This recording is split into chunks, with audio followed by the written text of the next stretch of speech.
Hey guys, GAEL Level here, full-time content creator and Twitch streamer. You are now listening to the Kasanova Podcast, the #1 podcast in Hawaii.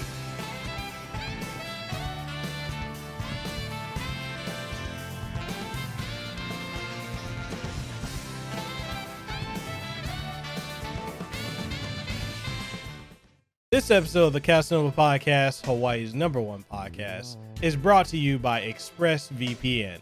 Protect your online activity today and find out how you can get 3 months free at tryexpressvpn.com/Mekel Kasanova. That's tryexpressvpn.com/MEKELKASANOVA for 3 months free with a 1-year package. Visit tryexpressvpn.com/Mekel Kasanova to learn more.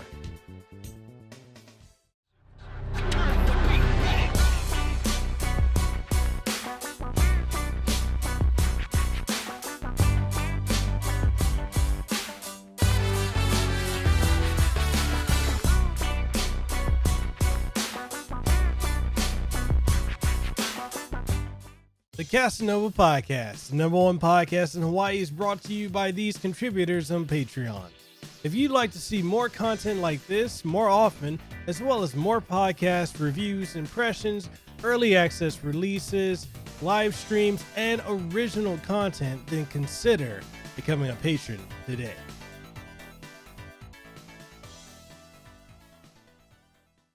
All right, and welcome everyone to another episode of Hawaii's #1 podcast, the Kasanova Podcast. I'm your host, Mekel Kasanova, coming at you with another phenomenal interview. And in today's episode, I've got the honor and privilege of interviewing the one, the only, the sensational and iconic GAEL Level.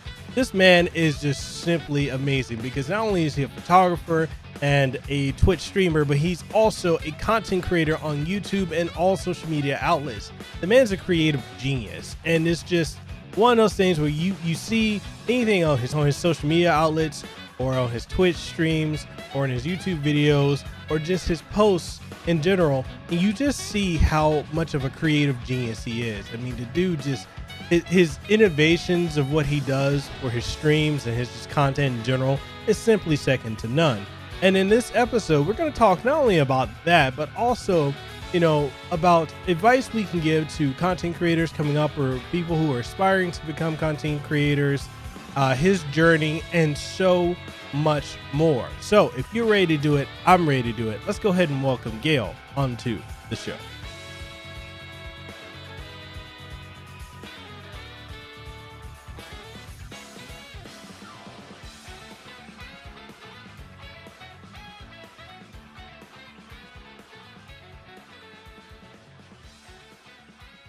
All right, and welcome everyone to another episode of Hawaii's #1 podcast, the Kasanova Podcast. I'm your host, Mekel Kasanova, and today I have the honor and privilege of having the one, the only GAEL Level on the show. GAEL, go ahead and introduce yourself, man. Hi, thanks for having me, first of all. And my name is GAEL Level. I'm a full-time content creator. I think my most successful platform is my YouTube channel, where I give advice on how to become a better live streamer, gamer, content creator in general. Basically, I am on a journey on being this really full-time content creator, and I'm bringing everyone else with me. That's it. Yeah, I mean, and honestly, people, all of his content has helped me so tremendously. So I have to thank you for that. Oh, that's really good to hear. That's why I do it. It's hearing comments like that are really like the fuel of me continuing to help people. It's really amazing. Definitely. I wanted to ask you if you can go ahead and plug your social media, tell people where they can find you, if there's any upcoming projects. Yeah, just let them know. Oh yeah, sure. Well, I'm GAEL Level on YouTube, so that's like the main thing if you're a content creator. But I also try to keep each and every single one of my social media. Also, I create content specifically for them. For example, my Instagram, which is at gael.level. I post pictures, but it's mostly my stories where I create a lot of content. I really let people know what I'm doing. I'm what people call a maker, so I'm always working on a project. I recently got into, it's going to sound crazy, but I recently got into woodworking, and I'm starting to build stuff, and I keep people updated on my stories when I was making, like I develop, well, it's kind of weird to say that I develop stuff because I'm not a developer, but I did make like stuff like a robot arm that reacts to Twitch chat. I have I have cat ears that I made that also react to Twitch alerts. Basically, I have like little Velcro. They go on my headset like that. Whoa. And like they move, they blink and stuff like that. So all of that is usually posted in my Instagram stories, showing the step by step, doing polls and stuff like that. And then after that, I have my Twitter where I post whatever's going through my head and whatever content I'm posting. And that's @level_photo. That's a weird tag, but I used to be a photographer, so I just kept my Twitter from back then. Nice. There you go. Those are my main platforms. Isn't it an exciting journey, like being a creator and being a full-time content creator? Like you're always doing something new. And it's like, it is actually, you know, you're one of the inspirations for me going full-time. Like hopefully within the next month or so, my contract at the hospital will be up and I'll be going full-time with the podcast. Oh, that's nice. YouTube, with Twitch. And it's like, I have people tell me all the time, they're like, man, you know, I wish I could just be my own boss. And it's like, I wouldn't have to answer to anyone. I'm like, being a creator is not easy though. It's fun. It's challenging, but you've always got to push yourself more and more and more. And absolutely. It's a fun journey. Like that's inspiring. It is like, it's not easy. I think when you first go full time, the hardest thing is the discipline. You will realize that about yourself if you, like, for me, I had like multiple jobs, and basically, you know, wake up early, get to your job and do your job, and then come back home and then rest, right? So that was the highest level of discipline that I had, really. And once I went full time, I would like spend weeks in bed. I'm like, wow, I didn't know that about myself. But without a job, without stakes, like I wasn't disciplined at all. I wasn't the guy who would just get up early on his own and start doing stuff. So I really had to. I'm still learning that, to be honest. I'm still trying to balance sleep, work, working out, and etc. I think that's the hardest part, really, because I'd say the second hardest part. First part is discipline. Second hardest part is going to be coming up with stuff. And it's not like hard to come up with stuff, but in order to keep this job that is full-time content creation, you have to come up with the right stuff, because we all have ideas. You can sit down with anyone and you guys can brainstorm the best ideas for videos, for content, and all of that. But the truth is 99% of the ideas won't work. So you have to constantly stay in that 1%, and it can be exhausting, but it's exciting. It's still really, really exciting. Definitely.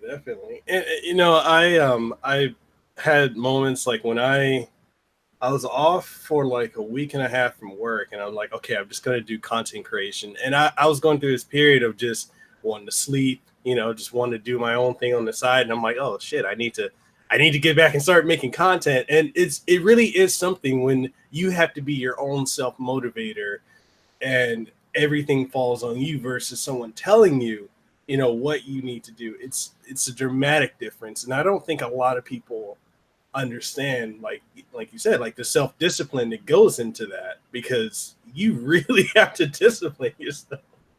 Absolutely. I have so many friends that tell me they envy my position, the fact that I can wake up at whatever time and do stuff that I enjoy as a job. And I tell them, and they don't believe me, but I tell them that sometimes I envy them, because they know when to wake up. They know exactly what to do once they get there. And that's that's amazing. Imagine going to work and having to figure out what work is for that day. Otherwise, you're not getting paid. That's legit what being a full-time content creator is. You have to figure out what to do every single day. And you have that constant pressure of, what if I'm not doing the right thing? Because there's no there's no right way of doing anything. You can Yeah. have the best idea in the world, and it can still flop. So you have to just keep pushing and keep making content. You know. Yeah, it's definitely a grind, and there's never. I don't know. Like, I could be wrong in this, but I feel like there's never a point where you can have that comfort of saying, "Hey, I made it. I can just relax," because I feel like you're always like, "Okay, I did this. What's next?" You know, it's like constantly climbing. It's that's definitely true. That's definitely true. I've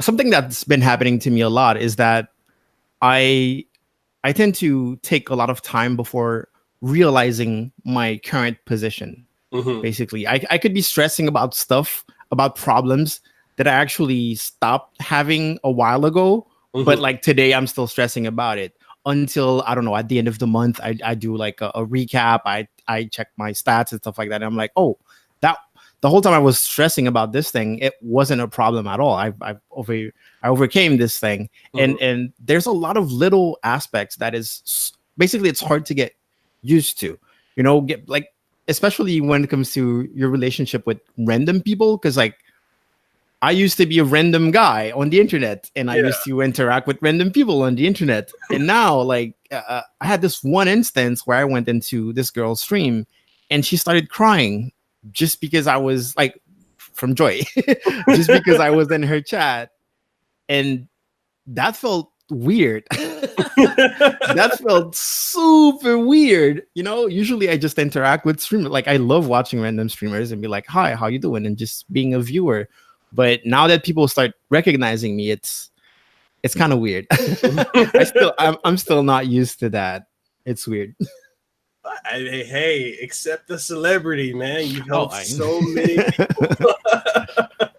Yeah, I do accept it, but it's I don't know. It's just something that it's really gonna take me a long time to be like, okay, this is me. This is my status right now. And I have my close friends that keep reminding me of stuff like that keep telling me, dude, you don't realize that how people see you. Yeah. Because I mean, like, I'm a humble person. Naturally, I'm quite humble. I won't like spill out my achievements or whatever. So in my head, I'm just a dude who makes videos on stuff he knows. That's all I do. But I will get comments like, dude, you changed my life, you know?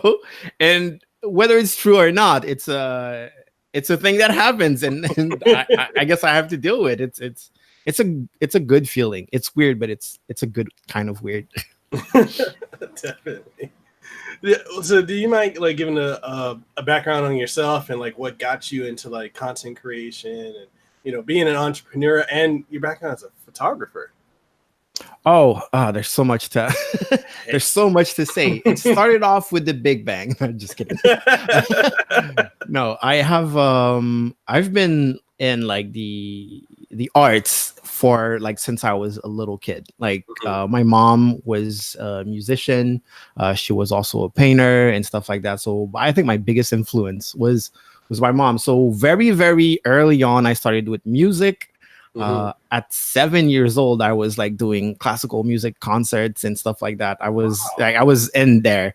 When I was 10, I got my first real computer and I started like making beats and stuff like that. And that's when I also got introduced to web design and mostly graphic design. And from there on, it was just activities that I enjoyed doing. I genuinely love doing graphic design and doing music. So I kept on doing it because I was passionate about it. I enjoyed it. And by the age of 13, I was, legally or not, getting paid to make like, I had like clients and I was doing commissions and stuff like that. Wow. As a graphic designer, as a beat maker, as a DJ. I was 13 years old. Yeah, like a Renaissance man. Wow. Yeah, it was crazy. It was crazy times. And then when I was when I got at 17, I moved to where I am now, Paris, to France, and I started like getting like legit jobs as a graphic designer, as a DJ and stuff like that. And I continued. And that's when I also picked up photography when I was about 18. And I was just doing passion projects, to be fair, with photography. I had a lot of friends. It's like doing portrait photography, and then we started doing like artistic stuff and creating environments to do studio photography, outdoors photography, and stuff like that. But I recently stopped recently, a couple months ago. In order to go full-time content creator, I had to stop being a freelance photographer because like the industry was not only super like hard and harsh, it was also not fun. Like I saw where I'm at here in Paris. In order to be like a renowned photographer, there are so many specific things that you have to do, and it takes all the fun out of it. So I decided, hey, you know what? Like I'm not even having fun doing photography anymore. So I stopped. But hey, the knowledge is still there, so I can convert that knowledge into stuff that I can apply to live streaming, doing YouTube and stuff. Well, as you can see, my background, my lighting and stuff like that. People always ask me, how do you get it? Like, and I tell them I have a background in photography. I understand how lighting works and stuff like that. My job was to make people look beautiful with lighting, so so that's where it's coming from, basically. Awesome.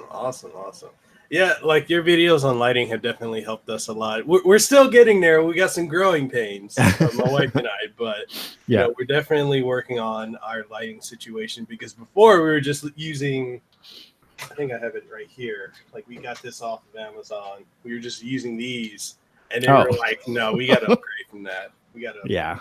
Small light sources are bad. Always.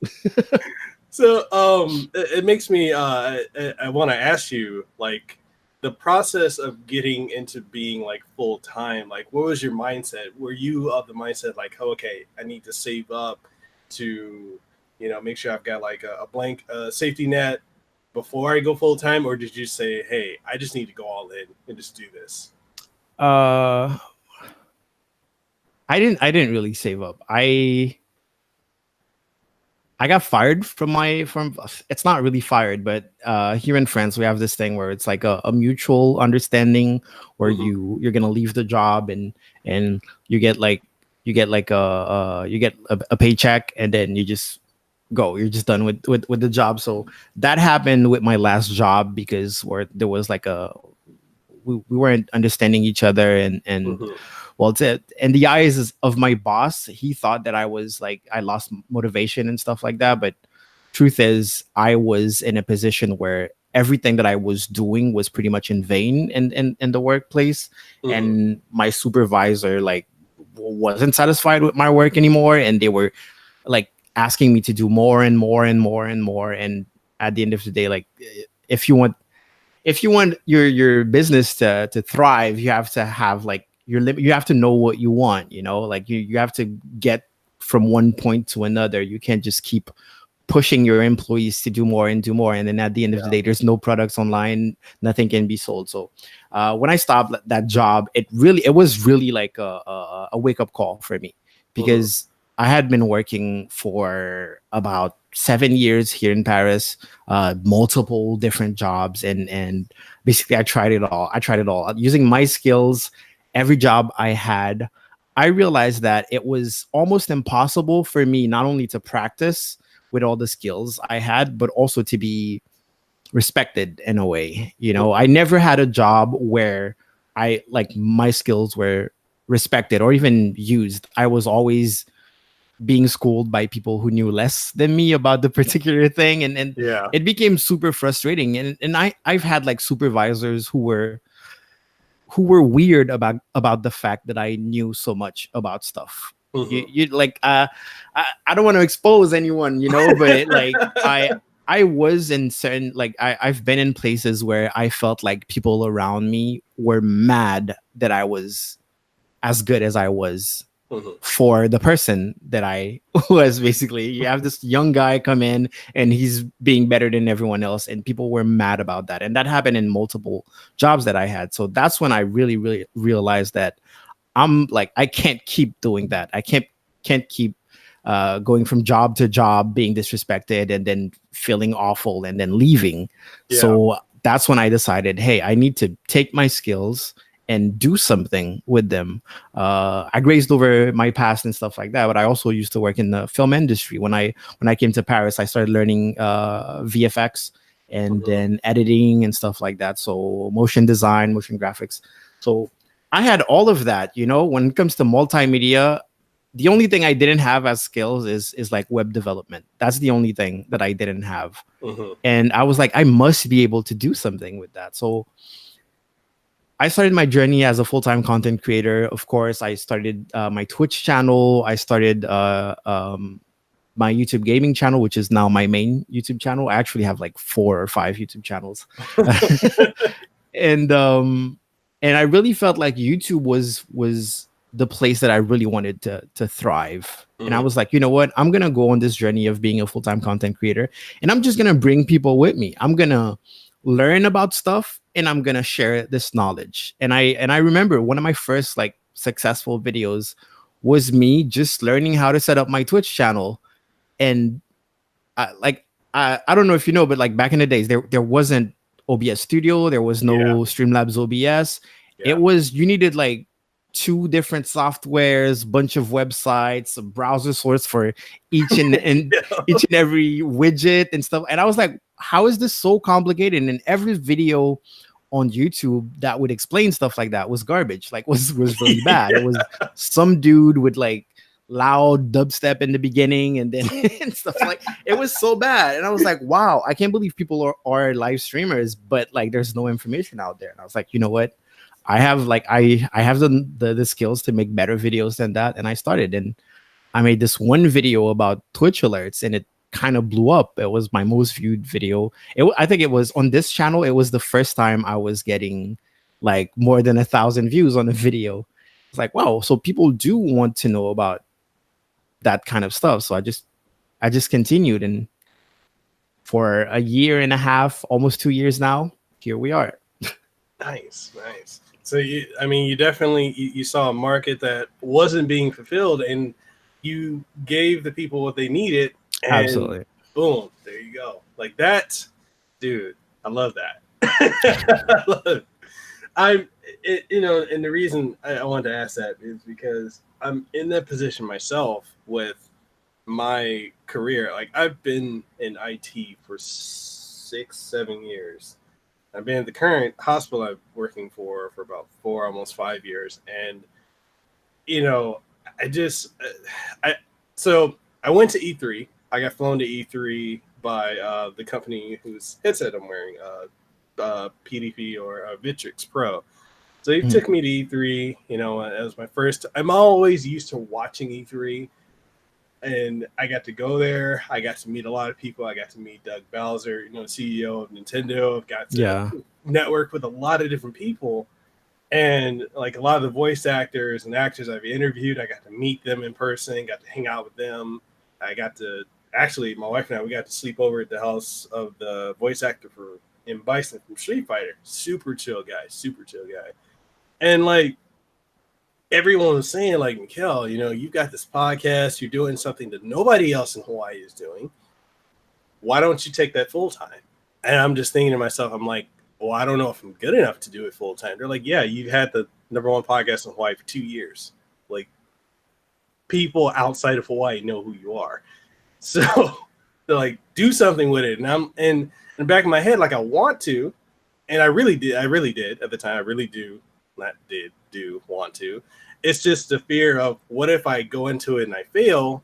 And then a lot of people are like, you won't know until you do it. They're like, do you have passion for your current job now? I'm like, no, I don't, because I'm working with, and it's one of the things too, because like when I was in my previous position, I was working with a manager who didn't know anything about computers at all, didn't know how to turn it on, but he knew how to tell me what to do.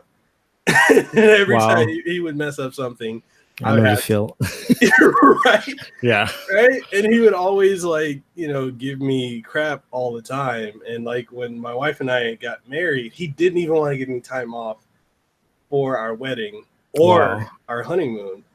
And so I almost quit that job, but thankfully I got a promotion. And then now I'm in a position now where I work with a lot of people that don't know anything. like I'm in the call center. I'm an analyst that handles their phone systems, kind of like what is it? I handle a VoIP application, and it's just frustrating because I'm on call 24/7. I work 15 to 16-hour days, 6 days a week, and I'm trying to juggle that and juggle a podcast and streaming and YouTube. And my wife and many other people are like, dude, just go full time. They're like, just do it. You have more time and energy to put in it. You can put out a better product. But then, like a lot of my friends that, like, Nick Apostolides, he's the voice actor for Leon from Resident Evil Remake that came out this year. Oh. And my other friend, GamerThumb TV, and he's got a big gaming YouTube channel. He does like kind of like gaming history, like goes over storylines of games. Yeah. And then my other friend, Chris Van Vliet, who's like a 4-time Emmy award-winning interviewer. So he interviews actors and wrestlers. And they all told me, like, Mekel, just go all in. That's what we did. They're like, what are you scared of? And I'm like, I don't know. So it's like, well, I'm listening. That's why I asked you, is like, did you like have a plan, or did you just go into it? Because I a lot of people just telling me that they just went into it, and it's like, okay, I guess I need to do that.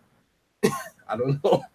That's the thing too. I feel like you like, if you have to challenge yourself, you have to put yourself like, there's no way you're gonna let yourself fail. Technically, you have, like, if you're in this position and your back is against the wall, and you have to make it work, you're gonna make it work. So it's kind of that same mentality. Is you go into it, and you're thinking, I'm gonna put myself in that position where I have to make it work.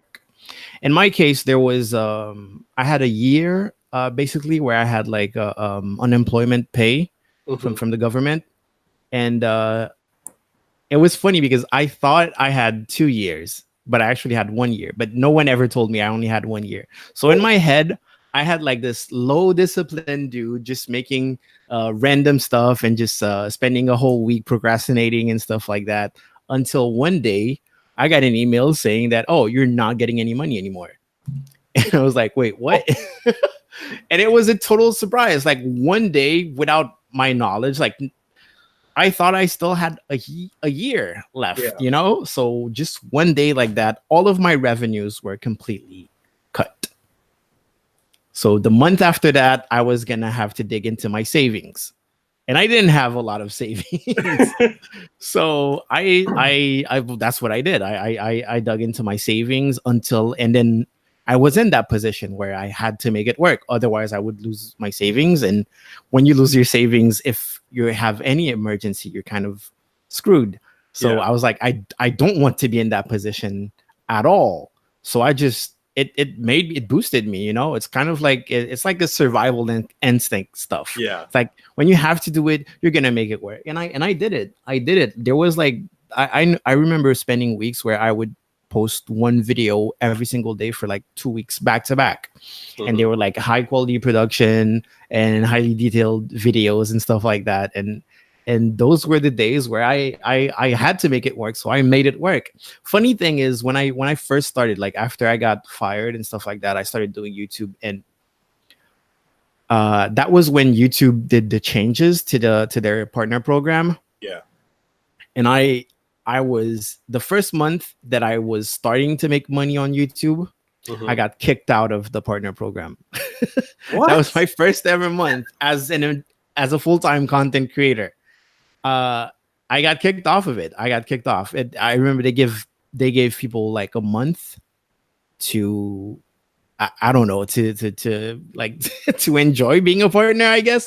And then I think it was something like February 25th. I think I remember that correctly. 2018? Might have been 2017. I don't remember. I think it was 2018. Yeah. And then like they just kick you off of it, and I didn't get back into it until June later that year. So from February to June, I had no income from YouTube, but I had a choice. I could give up on YouTube, go to Twitch and try to make a living off of there, or do whatever else, do freelance. Well, at the time I was doing freelance graphic design and stuff like that, so I still had an income. But my YouTube income, I remember the first month before getting kicked off, I made 63 cents, and YouTube sent that to me. and I was happy. Honestly, like I was pretty happy. I was like, wow, I'm making money with my content. It was like the first time ever that was happening. Like content that no one told you to do, and it was like 100% me. Yeah. And that's a good adrenaline rush when you get that first payment from something that is 100% you, that you created yourself. It felt really great. But then I was kicked off, so I was kind of mad.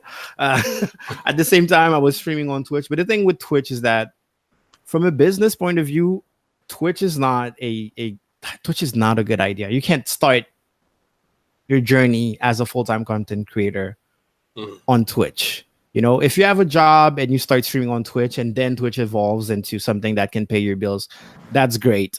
But if you don't have a job and you don't have any income, and you think you're going to start a Twitch channel, like that's the worst financial idea ever, basically. It's the worst decision that you can make. So I never got into the whole making money as a small streamer thing. That's why you won't see any videos on my channel that are like, hey, how to make money as a small streamer.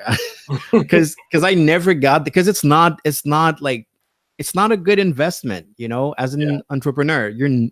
Don't invest on Twitch as a small streamer. It's a very, very bad idea, because the amount of work that you would have to put in order to generate income on Twitch versus literally any other job in the world is crazy. Yeah. It's completely crazy. And when you hear small streamers say stuff like, I put all the effort possible, it's never true. First of all, it's never true. But on top of that, Twitch has a very, very high bar when it comes to the time you put, the effort you put versus what you get. Twitch is a platform where if you want to generate, let's say, I don't know, if you're starting from scratch and you want to generate something like $500 a month, you would need close to 250 subs for that. We're not counting bits, we're not counting donations and stuff like that. But like a kind of steady income of $500, and I don't know about you, $500 is not like enough to sustain any human being. But let's just say that you're like, I don't know, you're housed for free, and all you have to do is pay like internet and then food.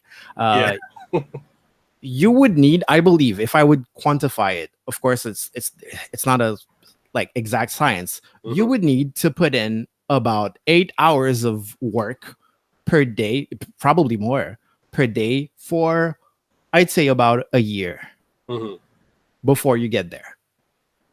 And the thing with Twitch is that work is such a vague word, you know. I have viewers come to me and be like, hey, if I put in work for 6 months, where do you think I will be? And I'm like, I can't answer that, because I don't know what your work is worth.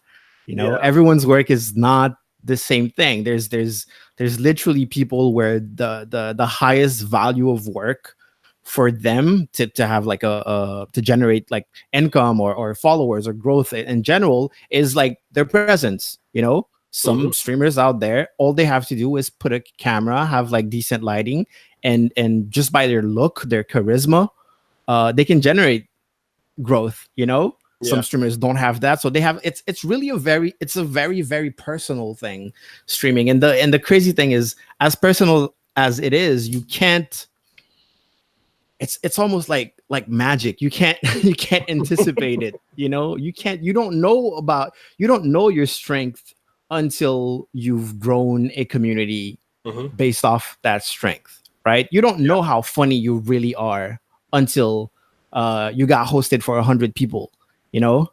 If everyone leaves, then, well, you're not the type of person they are looking for, and you have to find people who are looking for you, or you have to work on your own personality. So yeah, like the whole Twitch thing is such a bad idea to do for money. But somehow, when people heard that Ninja was making 500K, everyone started creating their Twitch channel. and then 1 month later they're complaining because they're not making 500K per month. Yep. You're like, well, you got into the wrong business, you know? It's, you know, and I see that also like with YouTube, like a lot of people, I see it with YouTube and with podcasting. I see a lot of people that have this idea that, oh man, I can just hop on, cut a camera on, and just start recording a YouTube video, and then boom, I'm gonna get all these, you know, subscribers. I'm gonna make all this money, and then like they realize the actual work that goes into it, and then they're like, okay, this is not for me. And I've had a lot of people I work with know I do YouTube. They know I do podcasting. A lot of friends I've had out here in Hawaii and around the world, and they've like reached out to me like, oh, you know, can you help me get started? And I'm like, in my head, I'm thinking about the person. I'm like, do I really want to help you? Because I know you're not going to stick with it. You don't have that self-discipline. But, you know, I entertain the idea. I was like, yeah, I'll help you. Like, what is it you need? And then they'll be like, oh, I want to do this. I want to be like this person. And I keep telling people, it's good if you want to use what someone else does as like, I guess, a catalyst for what you are envisioning you want to do, but don't be a cheap copy of someone else.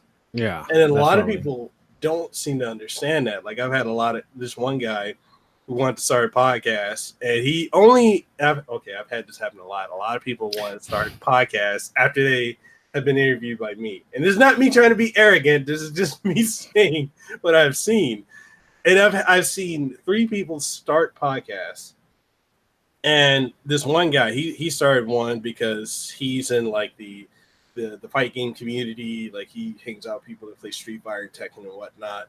And so he made this post on Twitter like 5-6 months ago after I interviewed him. And he's like, you know what? You know, he's like, yeah, everyone, I'm starting a podcast. I want to interview video game voice actors. I want to interview fight game players or FGC players, and you know, I want to talk to friends that are in it, and this and the third. And I'm thinking, wait, you just subscribed to my podcast? Okay. and so he goes and he puts out like for months he's just asking me like, what do I need to do this? What I need for that? What software do I need? And so I kept helping him, and in the back of my mind, I'm like, this guy's not gonna stick with it. This guy is not gonna stick with it. And then he ends up he puts out, he starts the YouTube channel. He's expecting people, because he runs like this Street Fighter fan page, and it's got like 65,000 followers on Instagram. And on, I think, Facebook, it's got like 10 or 13 or 20,000 followers. So those are successful. But then he's trying to jump into YouTube. That didn't take off. He barely hit 50 followers or subs. And then he's thinking he's going to do the podcast. And I was telling him, I'm like, do you really have the personality for it? Because it's not easy to just sit and talk to a microphone, look at a webcam, or, you know, it's work. So he's like, yeah, I can do it. And then he puts out 2 episodes of his podcast, and then he drops it. And I hit him up like a month and a half ago. I said, hey, what happened to your podcast? Well, I just realized it's a lot of work, and I'm not making any money doing it. And I'm like, okay, but didn't I tell you that? He's like, yeah, but I figured it would take off. I'm like, but your focus is not there. I'm like, what did you expect? You're just going to hop in it? This is work. He's like, yeah, I'm realizing that. Yeah, that's like it's people. It's a mentality that I see a lot. I feel like a lot of people have that sort of mentality where they start activities based off of result that they've seen. Basically, someone who's gonna see Ninja, they're gonna be like, oh, I need to create a Twitch channel, and they have no idea what's in between. Yeah, creating the Twitch channel and then becoming Ninja. You know, right. So they're like, once they created it and they put the minimum effort, they're like, why am I not Ninja before? So it's something that I see a lot. Also, there's this mentality of people create their business plan, and when you run over like the plan, you realize that every step of their plan, which is good. First of all, I always say, like, if you're gonna do anything and you want it to be successful, you need to create a plan. But there's this weird mentality where people create their plan, and every single step of their plan is based off of the previous step working really well. Yeah. You know, they're super positive, like super optimistic about every single step. They're like, I'm gonna create a YouTube channel, and like that's gonna blow up. And you're like, wait, like, no, that doesn't work. You can't plan stuff like that, because what happens if it doesn't blow up? All of the rest is based off of that blowing up, and chances are it's not gonna blow up. Otherwise, everyone would blow up if it was that easy, you know. So I have like one of my best friends. He thinks like that, and every time he's coming up with it's the funniest thing, also the saddest thing, but mostly the funniest thing, because he's like, I'm gonna do that, and then once I reach like 20K, I'm gonna do that like in 2 months, and you're like, how? What? Like. It doesn't work like that. Me personally, every time I create a plan, I plan to fail. Like that's my business plans. My business plans are based off of, hey, most of the things that I'm gonna try are not going to work. Now, when they don't work, what do I do? And that's how you should plan. Because if you plan on winning, once you have like the smallest failure everything is going to crumble. Yeah. But if you plan to fail, you have plan B, you have plan C, D, and you'll always have something to fall back to. And even if everything is failing and you keep falling back, well, guess what? You just learned so much. Now you have the experience to come up with a way better plan, and that will pretty much guarantee that it will work. I still have videos on my channel right now because a lot of people look up to me and tell me, I want to have like something like you do, you know, I want to have the same amount of subscribers, and I want to do what you do. And I have videos on my channel that still have 30 views. And those are the videos I started off with, you know, gaming videos, weird compilations of my Twitter videos that I love, that I have a huge emotional attachment to them. But those videos are the least popular videos on my channel. So I had to fail multiple times technically. And back then when I posted those videos, I was like, wow, this video is so funny, it's gonna blow up. And and then it didn't. But like I didn't quit YouTube because of that. I worked hard. And then I got kicked off the partner program. I still didn't stop. I like during the time where I was off the partner program, okay, so before, I think you had to reach, well, first of all, when YouTube first started, anyone could be a partner, but well, when the partner program started, but then they pushed it to 100.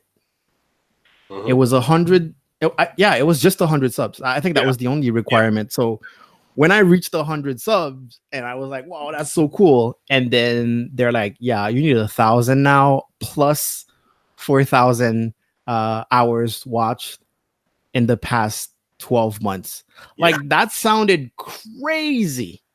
That sounded like impossible, because it took me 3 years. It took me about 2 or 3 years to reach 100 subs. And I was like, how am I gonna get 1,000? Like, how long is it gonna take? Plus you have that limit of in the past 12 months. So you only have 1 year to reach those goals until you can you can become partner. But I still didn't stop. I was like, I feel like it's unfair. I'm mad. I'm furious and stuff like that. But if it's my goal, it's my goal. It's one of those situations. Again, my back was against the wall. I wasn't getting any money from the state anymore. I had to make it work, or else I would have to go back to a normal job and basically feel like I took a step back in my career, in my life, my professional life. So I made it work. I worked my butt off, and I just made it work. That being said, like I don't want to sound like I'm making millions with YouTube or anything. YouTube is just part of my income. Come YouTube on, we know you're balling out there. You're making it rain. Come on. We were talking about like how much money, like how much time it would take you on Twitch to make money and stuff like that. YouTube is like, even after all this time, right now, YouTube is not, like, I'm not making enough money on YouTube to like sustain myself technically. If YouTube was my only source of income, I would have been screwed. So I had to really put my eggs in different baskets in order to be like where I am today and be comfortable. and not be fearing of losing stats and stuff like that. For example, like there's a little percentage of me who's like always stressing about it. Like today I didn't upload a video. There's a part of my mind that like, damn, you should have uploaded something. But it's better now. Like I'm in a position where I can chill a little bit, knowing that okay, I'm taking this day off. But back then when I had to make it work, I couldn't. I just couldn't. I wasn't gonna sleep if I didn't put out content. If I didn't work on content, I couldn't spend a second without doing anything, which is the part that is like harder than any other job. It's like showing up to work and you're like, okay, so what do I do today, boss? And your boss is like, guess. Also, if you guess wrong, you're not getting paid. So you'd be like, wait, what? I don't even know anything. So you would have to come up with stuff to do and always be stressing. Is that the right stuff? And your boss is like, I don't know. Figure it out. We'll see at the end of the month.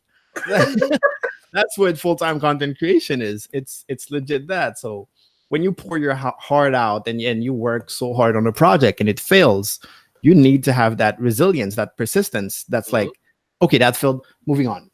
Yeah. You know, you can't spend time being sad about, oh my God, but I worked so hard on that video, or like spending the next week every day retweeting it or posting it on. So like, it's because I don't, no. It failed. Okay. That's part of this business. It's the whole, you're coming up with stuff.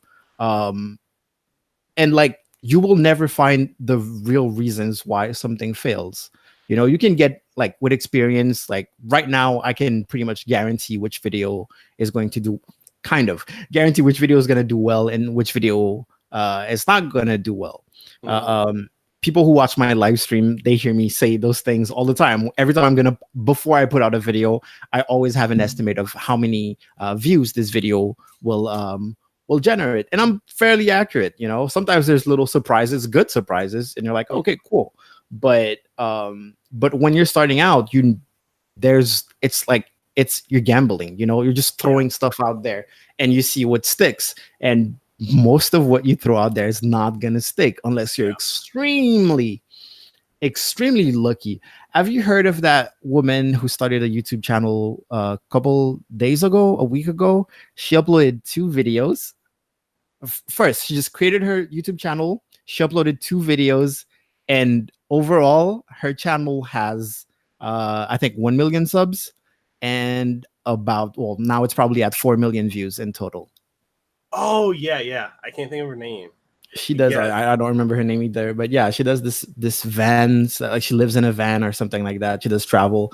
And, you know, you can't like, it's cool. It's inspiring to see stories like that. But you can't take those things as facts. You know, you can't take this. You can't take her as an example of, like, for you can't compare yourself to people who are that lucky, because it's luck. There's strategy behind it, you know, like the whole mobile car, mobile homes and stuff like that. It's really huge right now on YouTube. There's not a lot of competition. There's not a lot of production value and stuff like that. So if you put, you know, a cute person with a great personality and then you put them in a category that's doing really, really well, of course the channel is going to do really well. Yeah.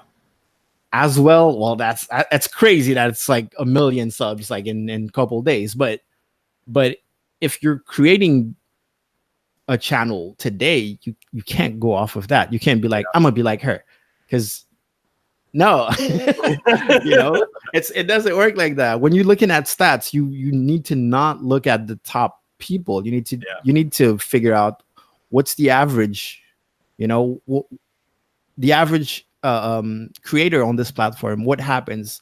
Most people who create their channel, how long before they fail and then they quit? You know, those are the stats that you need to know.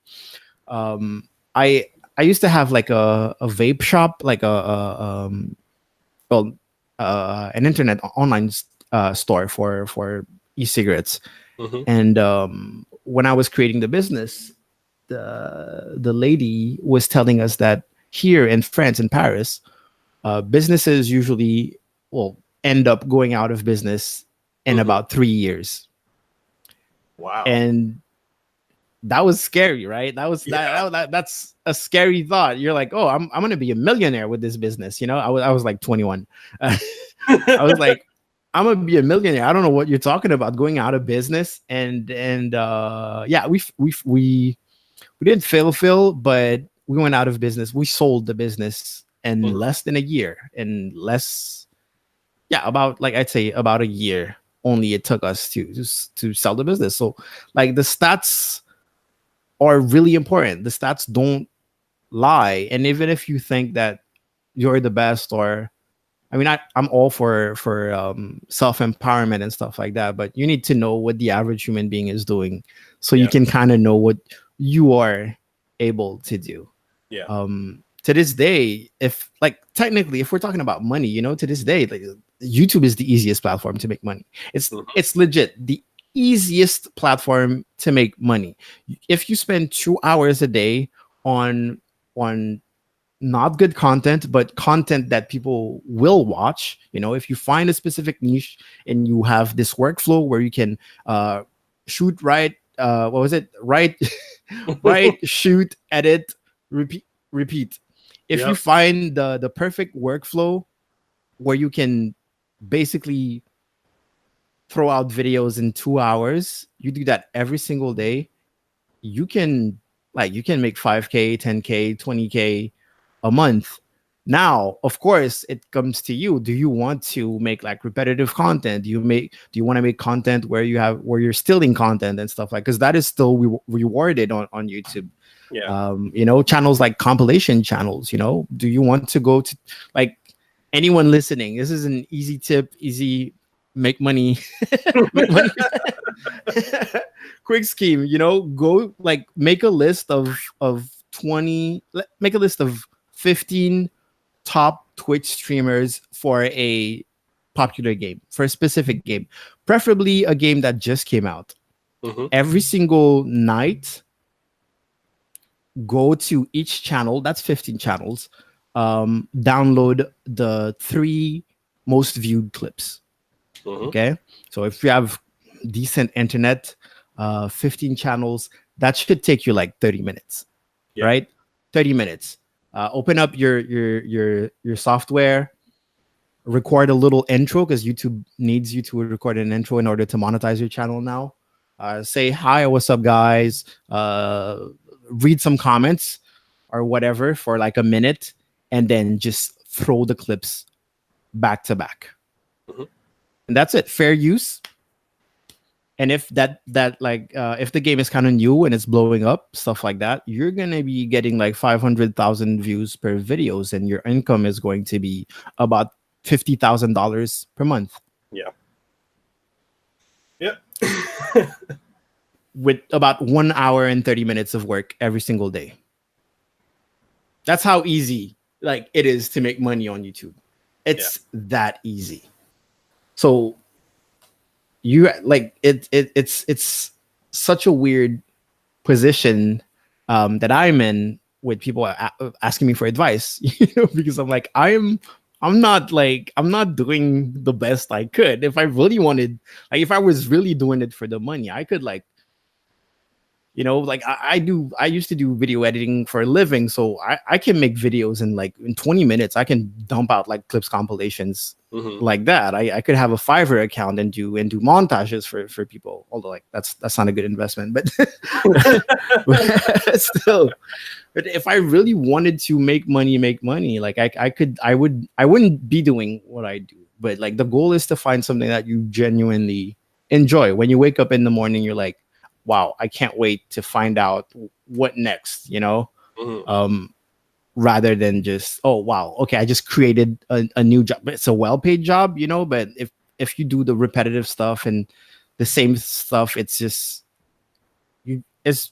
like working in retail. It's just the same job, and Yeah. you do it. You're well paid for it, but there's no passion involved. And to me personally, that's not interesting. But hopefully, someone listening will hear that, and then in a couple months, they'll send me a DM with a check in it. I mean, and that's kind of where I'm at now too. Like with my channel. So the beginning of this year, I had like I want to say either 500 or 1,000 subs on my channel. And I'd been interviewing like video game voice actors and celebrities for, at that point, by January, I want to say probably for about 4 or 5 months.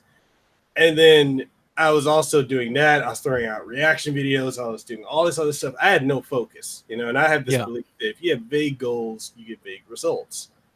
And so I was like, okay, let me just zero in on what I like doing. I like talking to people. I like the podcast. I like interviewing different people, understanding how their brain works, you know, what they can teach people, what I can get from it, you know, and just sharing it out with people. So, okay, I like doing that. I like video games because I get to work with game companies. It's something I've always wanted to do as a kid. I'm actually living a dream, being able to review games and get codes and stuff. Okay, so I like doing that. And I like streaming games. I'm like, okay, so there's 3 things I like doing. Let me make that my focus. And so when I started zeroing in on that, from January to the end of February, I went from, I want to say like 600 subs on YouTube to by the end of February, I hit 10K. And I was like, I don't know what I did. I'm just going to keep doing that. And it's like, I mean, from end of February to now, I'm only at like 11,000, but it's still like when I put up a video that's a podcast, because I've gotten to a point of consistency with podcasts where, okay, you get one new podcast every Monday. I'll put it out on all platforms. And before I was like, okay, as soon as I get it, I'm going to throw it up. As soon as I get it, I'm going to throw it up. And it didn't dawn on me until someone, I think either my wife or a friend of mine told me like, hey, why don't you give that like a week for people to, you know, consume it, enjoy it. And so when I got to that consistent level of just one podcast a week, 3 streams, maybe 4 streams a week, and at least 2 review videos a week, then like I start seeing my numbers keep going up and up and up. Now, the one issue I'm having is with people like, you know, like audience engagement, because instead of people leaving a comment on my video, like sometimes people do, I'm more often getting DMs on Twitter or Instagram or my Facebook fan page. And I've had other content creators like, oh, well, how are you getting those views and you don't have the engagement? I'm like, well, I do have the engagement. It's just not on that platform. Yeah. They're hitting me up here and they're like, well, I don't understand why you're not getting, you know, you're not getting these comments. I said, well, look at my videos. I do long form discussion. That's different than doing a 5-minute or a 10-minute video, because if I've got a hour podcast or 2-hour podcast, I think the longest one I've ever done was like 5.5 hours. And I got people DMing me like all these questions or saying how much they enjoyed it, how they didn't know how to go to E3 or how to do this or how to do that. And you know, other content creators that I was at a level with, and then I shot above them, then they're like, oh, well, I think you're buying views, or I think you're buying this. And I'm like, why? Like, well, why? They're like, oh, because I don't see the comments. I don't see this. I'm like, that doesn't mean anything. Yeah, I just mean that there's some work to do on that. It's funny because that's something that I started working on recently. The engagement on YouTube, it's completely fine. I'm at a point. Well, I make content that is like technical, so I get technical questions or I get comments saying how much it helps and stuff like that. But I had to actually work on, and I'm still working on that, mostly on other platforms such as Instagram and Twitter, on making my content in a way that it guarantees engagement. You know, instead of writing, like if I'm posting a photo to Instagram, instead of just stating stuff, I can just ask a question, and your engagement just blows up. If you're doing Instagram stories, especially Instagram stories, because I don't know how much you know about the whole Instagram algorithm stuff, but I need to learn more about it. Well, basically Instagram right now is slowly turning into Facebook. Well, because they're owned by Facebook, but Instagram is really based off of interaction. It sounds like a good thing, but it's a horrible thing, because since it's based on interaction, if you don't interact a lot with certain people you follow, they will disappear out of the surface. Something that I always say is, remember when you created when you first created your Facebook, you would like all these pages. Mm-hmm. You're like, what happened to those pages? Turns out they are still posting stuff. You're just not seeing it because Facebook is not showing it because you've never interacted with them anymore. So technically, if you go to your Facebook profile, you'll see that you still like 500 different thousands of pages, but your feed is not clogged. And that's the thing that's going on with Instagram. Instagram is very, oh, you interacted a lot, we'll show you a lot of this person, basically. So for stories, the way that they present it, the person you interact the most with, their story will pop up first, no matter what happens. So when you post like questions, polls, they have the little sliding emoji, they have a join chat now. And so anything that gets the person to do an action on your story, that tells Instagram, hey, you interacted with that person. So every time you post something, Instagram is going to show your story to them first. And it's funny because I have I have a list of, there's that. Also, when you reach 500 followers on Instagram, you can use hashtags in your stories. That is like top secret, apparently. There are no articles online, or maybe there are some new since then, but I haven't been able to find any articles online that tells you that putting hashtags in your stories before 500 followers is useless, because it just doesn't work. So that's like a huge way of driving traffic into your stories. And if on top of that, your stories have something to interact with, you're getting new people to come in. Not only you're getting traffic to your page, but on top of that, the people that already followed you, when they interact, Instagram is boosting you to their stuff. So my goal is pretty much to be that first top guy for every one of my followers. That way everyone gets my stuff no matter what happens, which in a business standpoint is great, because the day that I want to promote a product, a merch, a video and stuff like that, I know that most of my followers will see it no matter what, because like you can't help yourself from clicking those stories, you know. like if you don't like, I don't even, most of the time I don't scroll my Instagram anymore. I just check out stories and then I'm done. I put down my phone. So like stories are the new Instagram technically. So that is something that I started working on a lot, and this is like the results of how many views each hashtag. I tried a bunch of hashtags, how many views each hashtag brought me in about 1 or 2 weeks. So I could know which hashtags I should prioritize when I'm using them. First, like, it's funny because I haven't told anyone that yet, but like, first of all, I realized that Instagram is truly the worst platform for Twitch streamers, but also because there's just no traffic. There's almost zero traffic when it comes to relevant tags for Twitch streamers. You know, it's more like the traffic is in those specific niches, like, you know, specific games, specific, you know, like stuff like Battle Station. If you're showing off your computer, your gear, that will get you traffic.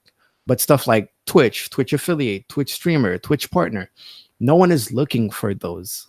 So technically, like, using those, no one knows that. See, like, same thing. I could write a bunch of articles. Though there are no information online right now on what I'm saying right now, that like using those hashtags will not drive traffic. So if you're growing and your target audience is Twitch streamers such as me,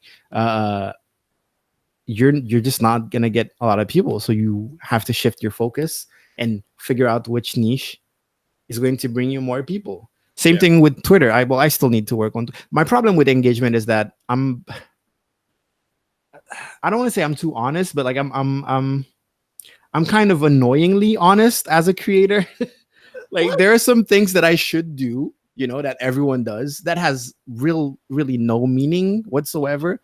But I have a hard time doing it without also telling everyone, hey, this has no meaning. Yeah. Like creators will be like, hey, what's your favorite color? And then there's like 100 comments, and that's great engagement. If I were to do that, I would be like, hey, what's your favorite color? One of the options would be like, no one cares because this is just an engagement post. And I do that. And funny thing is, I still get engagement from those posts. I still get engagement. I don't know. It's like me personally, I have a hard time because when I see other creators do, I know what they're doing. Yeah.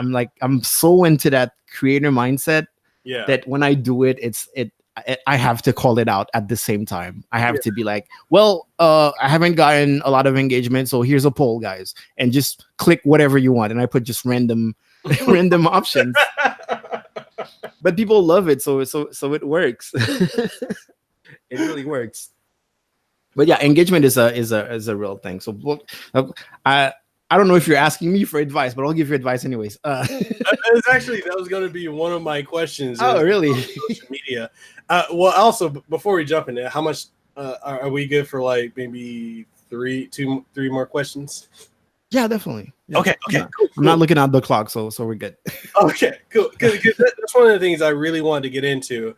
Like, how important is it to be very effective in using social media? Because I see so much of this where there's like, content creators, smaller or around where I'm at or smaller, and they have no idea how important it is to promote yourself using Twitter or Instagram or whatever. They're just like, oh, I put up a video, nobody's watching. Or I did this, nobody's watching. Why is no one going to my streams? I'm like, there's a process, and it's really important for you to understand how you need to market yourself. But in your word, we're about to go into it. I'm sorry. Go ahead. Yeah, definitely. Like it's the most important part of being anything that has to do with internet right now. It's social media platforms. It's like if you were to ask anyone, where is the largest concentration of people in the world, they're on social media. It used to be Facebook, but Facebook is like slowly dying right now. But right now it's Twitter. Right now it's mostly Twitter. It's Twitter, but I don't consider like platforms as YouTube or Twitch social media platforms. They're like content platforms. They're multimedia. They're streaming platforms. But yeah, it's mostly Twitter. I say Twitter instead of Instagram. Probably has more users, but Twitter has that real engagement, that real user. We've all had like Instagram, when you get comments like, hey, great picture, I love the composition, but it's like a screenshot, so you're like, oh, that's a bot. Instagram is just like that's so Instagram, and I respond to them. Like, you'll see on my Instagram, I'm always like, oh, thank you, or good copy pasta, and stuff like that. I just mess around with them because Instagram likes when you answer comments and stuff like that. So yeah, Twitter is the real place to be as a creator. And when you're a creator and you're not on social media, what are you doing? Where are people coming from?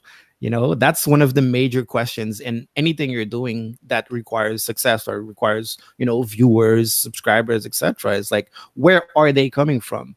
And if you can't answer that, then there's a problem. There's a part of your plan that you didn't plan out. You need to, when you're planning something, you need to be like, why will it? First of all, the big question is, why will it work? Because as I said before, you plan to fail. So why would you have that hope that it will work? And if you can answer that, you most likely have an answer to where people are coming from.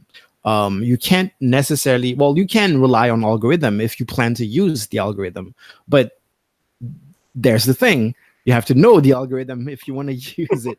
It's weird for me that creators that have those, they have an Instagram, they have a Twitter, have no idea of the inner workings of those platforms.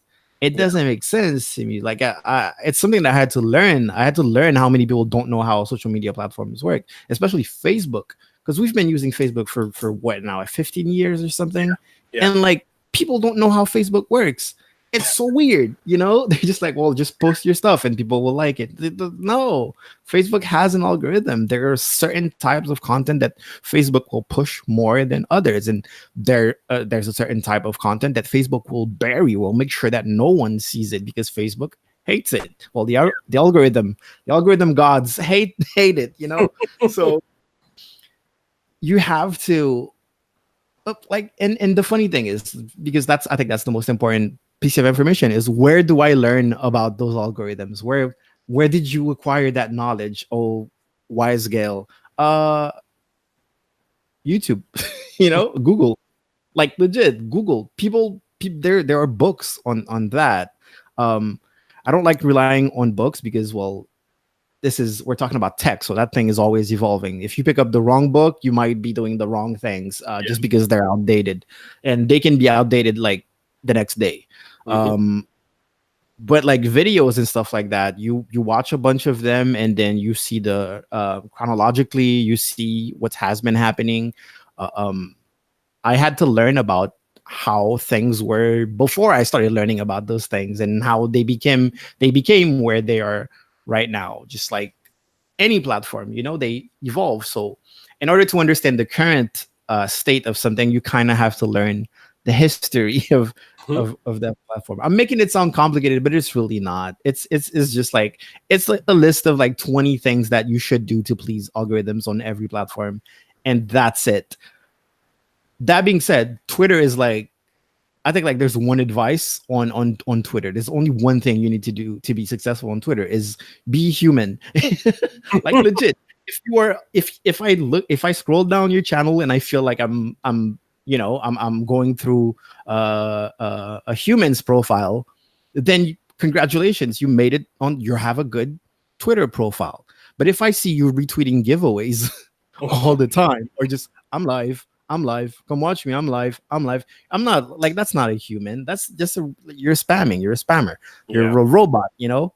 But if I see, hey, I ate pizza this morning, you may think it's that's you may think that's like, oh, that's irrelevant information. Well, that's human. I love pizza, you know. I connect with that on a personal level. You post a picture of your face. I'm a human. My brain loves other humans' faces. I connect with that, you know.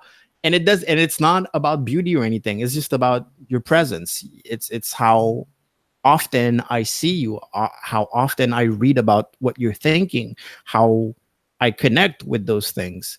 And at the end, it creates a certain bond. And that's the whole thing about being a creator nowadays. Like the sacred words like influencer marketing is all about that connection, because companies can't make that connection with humans. I mean, they have their own connection, you know, like because of Coca-Cola, we think Christmas is all about red now.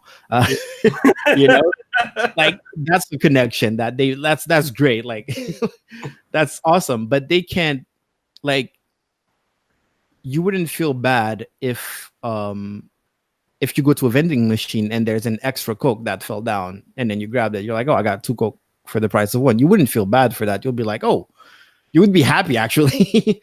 You're like, that's great. But if you're gonna go buy Jeffree Star's palette and then they accidentally gave you a second one, you'd be kind of happy, but also you saw that person grow on YouTube and they didn't have nothing, and then they finally like made it up. They got their own brand, and now you're practically like stealing from them. Like you feel like you're abusing another human being, and that's the connection that influencers have. Even though he has a contract with another company that produced those palettes, and they have a cut on every in everything that's being sold, you know. But like that's the whole thing about influencer marketing. You have to present yourself. It's dumb, but you have to put yourself out there as a human being, and you have to connect with people. You need to stop treating people like numbers. I mean, you can treat them like numbers, but like don't display it like that. You know, treat them like numbers when the camera's off and you have like, you know, you have 2 or even like 3 notepads noting your stats and your strategies and stuff like that. That's good. But like when the camera's on, you're a human being trying to connect with other human beings. And that's the most important thing. And I guess my other tip for social media platforms is use them the way they're intended to be used. Like, I'm not against innovation or anything, but if you're using Twitter just to post you're going live, or just to post that you posted a new YouTube, you're not gonna get Twitter followers. You know, Twitter is not a notification platform. It's a platform where people share stuff. Yeah. So share stuff, you know. Instagram is a platform where people share photos and videos. So share photos and videos. Don't just share your like pictures that are just text of, hey, check my link in the description and stuff like that. Because no one's gonna want to follow those accounts, you know. No one's, because there's no connection. And yeah, that's the biggest thing that people tend to not think. Like, it's weird to me, but apparently a lot of people don't think about other human beings as other human beings. They're like, oh, money and then numbers, stats equals money, so that's all I'm gonna focus. No, it doesn't work like that. It's if you can create a connection, that's the success. You know, a successful influencer influences people, a lot of people, preferably. There's no other way around it. You know, if you're presenting a product and you're acting like you were a company, companies don't have that connection. So how do you expect other humans to have that connection? Definitely. I you know, and to top off that conversation there, that topic, what do you think of people who use social media as like their personal diary for, or the, you know, the people that posted super depressing shit all the time? I know a lot of content creators that do this, like, yeah, I'm posting this, but I'm sure nobody's gonna see it. And it's like, that's such a desperate grab for attention. Yeah.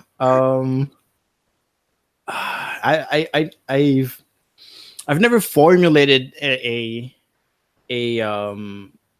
thought about that. I've never really like thought about what was my definite opinion on that. Like, there's a lot of nuance when it comes to positivity online. There was even drama about it. Apparently, at some point, people were like, "Yeah, there's fake positivity." I heard about that. Yeah, I'm not against being fake. I'm gonna just say it. I'm not against being fake. I'm not against anything really. As long as you do it well, you're fine. You know, if you're gonna do something, do it well. Do it the right way. Okay. So if you can turn on a camera and become a totally different person, and you can make it believable, first of all, respect, and second of all, just like keep doing it. Like, if that's your thing and you can do it, do it. I wish I could pretend to be someone more interesting. I wish, but I'm not. Like, I stay true to myself. But that being said, personally, I'm not like, I don't think 100% positivity is like something that I advise people. Like, first of all, I shouldn't have to advise people what type of content they should make, you know, or what type of personality they should really have. At the end of the day, if you are a human being, there's another human being that relates to you. You know, if you're depressed, if you're emo, there's a bunch of emos. You know, emo bands are super successful. They make a ton of money, and they have a ton of people at their concerts. You know, so if that's the thing that you're going for, do it well. Do it well. Be the right kind of sad. You know, but you do need to ask yourself if that's what you're going for. Because just like I was saying that I'm too honest for my engagement posts and stuff like that, some people have that honesty. They're like, you know what, today I feel. Can we curse on your podcast? Yeah, you can say whatever you want to say. Oh, okay, great. Don't filter. Yeah. Some people have that sort of urge of honesty, where they're like, you know what, I feel like shit today. I need to tell my Twitter followers that I feel like shit today. You know, and you need to ask yourself if that does any good. You know, is that content? You know, is that a good thing? What are the something I read recently about how to actually like bring more engagement is to not only know your audience, but know the values of your audience. If your target audience is just people who are all sad and stuff like that, they will relate to that, and they'll probably like tell you something like same, or this is what I do when I'm sad. They will help you. But if it's not, and you have a lot of people who don't understand you, but like they're gonna try to sympathize. They're gonna be like, oh, you know what? Hope you feel better. You know, that's support. That's great. But if it's all the time, that same person that keeps telling you, I hope you feel better tomorrow, or I hope you feel better. Yo, take some time off and then rest. At a certain point, they're gonna get tired of it. Like legit. Even those who relate with you, they're gonna get tired of it because they're not scrolling social media for that, you know. They're not like, they don't watch you or your content for that, unless they do, but like I doubt it, you know. So I definitely feel like there's it's moderation, basically. You know, you can be hype and stuff like that, and if you don't feel well, you can say it, but make sure that every single day you're not telling people that you're sad, that you're feeling awful and stuff like that. And also, if you decided to become a creator, you kind of have to take care of yourself, you know. I don't want to sound insensitive, because those are issues that I have to deal with. You know, I've had 30-minute streams where I go live just to tell my followers that I'm not feeling well and I just don't feel like streaming, and I'm sorry and stuff like that. And I get the support, and then I move on, you know. But the next day I come back and I'm all hype. That will, like, I think I only did that like once or twice in my whole streaming career. But if I was doing that every week, or like twice a week, 3 times a week, I would lose subscribers like crazy. I would lose followers, because you have this certain power when you're a content creator, when you're a live streamer, when you're a public figure. You can uplift people, and people want to be uplifted, you know. Once again, I'm not preaching, yo, be always positive and stuff like that. I don't like things that are 100% positive. I always say I like 20% of like banter. I like, you know, friendly mockery and stuff like that, nagging. I love that. That's my perfect ratio. 80% positive, 20% being mean to each other, but know that we love each other, you know. Get that mutual respect going on. So yeah, just that responsibility that you have, and it's a responsibility plus a power. You know, your responsibility is to not contribute to the downfall of society. But like, basically, don't try to not make people sad, or try to not like have a negative impact on people. Like I see how people look up to me. If I posted a video crying, which is like a YouTuber strategy, which is like legit. There's a thing at some point. Okay, I'm gonna spill everything here. At some point, there's gonna be a video of me crying on my on my channel. But it has to happen. It happens to every YouTuber in their career. There's gonna be one video where they're crying in the thumbnail and it's dramatic, and they're like, I don't know, I lost a friend, I lost my dog. It's gonna happen to me. I know. I'm just waiting for the moment. But that being said, I know that, of course, that one video would bring you a bunch of support, right? But also it's gonna make people feel awful. Maybe they're gonna feel bad for you, but they're still gonna feel bad, and like, that's not the goal, right? Like, I don't think anyone makes content to make other people feel bad. It's like, it's the opposite of like building a community and having a positive impact on whatever niche you're working on. So you being sad is one thing, but try to not make your whole community sad because you're sad. You know what I mean? Yeah. It's a weird thing. Plus, if you do it too often, it's gonna hurt you in your career, because people look up to you. You're that, you know, you're that Wonder Woman. You're that Superman. You can't you can't be Ben Affleck's Batman. You know, he's horrible. You can't look up to that guy. I wouldn't want to be that guy. You know. Like, I don't look at Batman the same way anymore. You know, you don't want to be Bruce Wayne now, like the way they portray him in the MCU and the DCEU. You're like, oh no, I'm good. So yeah, don't be Batman, be Superman. Even though Superman has been kind of like emo recently too, but still, be Iron Man. Okay, be Iron Man. Let's just go to Marvel at this point. Be Spider-Man. Be Iron Man, be Hulk, be Professor Hulk at this point. Anyone, just no DC characters, I guess.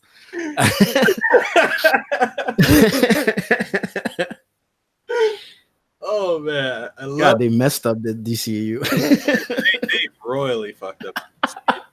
Like it's, I had okay. So when you had the Dark Knight trilogy, I was like, okay, I'm on board. They're doing well.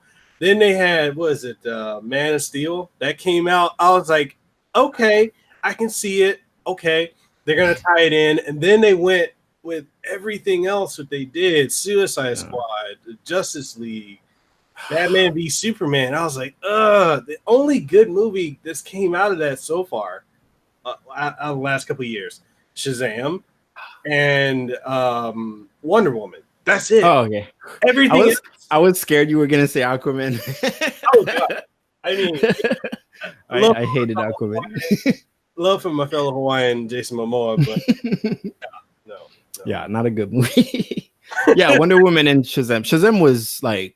Shazam was great. Like it's, I don't know what did they do, or was it like what happened? How is that? How is Shazam so good? Right? Like it's weird. It doesn't feel like DC at all. No. Like at all. It doesn't feel like Marvel, but it really doesn't feel like it feels like a 90s like, you know, early 90s superhero movie from whatever company, because apparently every company in the 90s were making great movies, you know. Right. Yeah, it's great. I hope they continue on that. Like I wish, like I want DCU to make good movies, you know. Character, like I used to love Batman, you know, The Flash. Like I want to see great movies. Like imagine a good Flash movie, a good Batman movie. Like, well, we don't need to imagine a good Batman movie. We have 3 of them. But but yeah, I don't know how they messed up, and then they managed to do I don't know how much money Shazam made either, because I'm always like, if a movie is good, I hope people support it so that they put more, you know, instead of Transformers making $1 billion every movie. It's crazy. Or like the endless Fast and Furious movies. Oh, God. Dude, I have to say, like, it surprises me that Fast and Furious has been running for damn near 20 years. It's I enjoyed, first one, I get it. Too Fast, Too Furious, all right. Tokyo Drift, all right. And then when they just kept going and going and going, I'm like, really? yeah. None of it even makes sense at this point. Oh. But I feel like they're going full circle. Like they're going from good gradually to bad to awful, and then they're going towards so bad it's good now. Like they're so. I feel like the what is it, Fast 8 or Fast 7? Yeah. I don't know, the one on the ice. That's all I remember from it. I feel like that was so bad it was good. You know, like I wasn't mad at this one, but like Fast 6, like I remember being genuinely mad at how bad it was. But at least right now I can like take a step back and just laugh at every line Vin Diesel says. Every time he opens his mouth, like you're like, who wrote? Is he improvising? Like, did we write something for that guy? He doesn't even make sense. Like legit, he doesn't make sense. Like go watch Fast 7 and like take notes every time Vin Diesel talks. Take notes and ask yourself, if he didn't say anything in that in that moment, would that change the story or the movie or the scene at all? You can. I should edit that movie and just mute Vin Diesel, and no one would even notice. Like no one would even notice. People be like, "Wow, that was a pretty good movie." It would be a better movie, actually. Probably. Oh my god. Yeah. Still gonna watch them though. Right? I'm gonna watch them. I stopped watching Transformers, but Fast and Furious, like I'm gonna watch them. Oh man. Okay, so I got 2 last questions for you. All right. So okay. So how do you deal with people? You already know where this is going. So how do you deal with people that are envious of your success and make comments such as, "You're so lucky," or "I'm so jealous"? Like, as I know for myself personally, it shouldn't bother me, but like I get that a lot from people out here, especially out here in Hawaii. And it just feels like there's a sense of entitlement that comes with it because, They feel like a lot of people, they'll be like, oh, well, since you made it, I don't think I made it. But, oh, you made it. You need to help other people make it. You need to give them your resources. I'm like, what about you? Where's your self-initiative? Where's your self-push? I don't know much about Hawaii, but I know that like and like tight communities, as in like not vast, like France is huge and there's multiple cities and no one is looking at each other. Like people are talking like this city and this city is a completely different country. I know like when it's tight communities because I was born in Haiti. So I can relate to this whole tight community that's like, oh, you made it, so this and that. And I feel like society, I mean, I don't want to blame society for everything, but I feel like it's a mentality that is widespread. The whole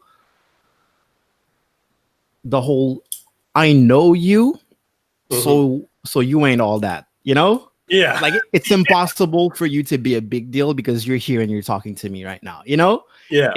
I've been through that so much, and people will doubt you, people will down talk, like it's crazy. It's crazy. So I feel like it's the same mentality that creates the envy after that. Like this regular, normal human being has this thing that is kind of successful. To them, it's unimaginable because they think that they can't have that success. But once you have it, now they think that they can, and that it's easy, that they're owed that success. And to be honest, like I've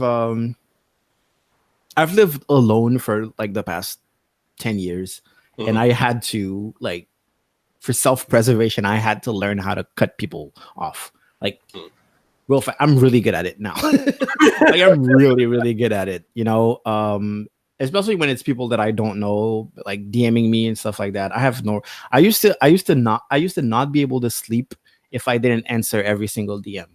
Like I used to comment same, or if I had a bad comment, I used to like lose sleep over like hate mail and stuff like that. I used to be like, yeah, but what did I do? Maybe they're right, or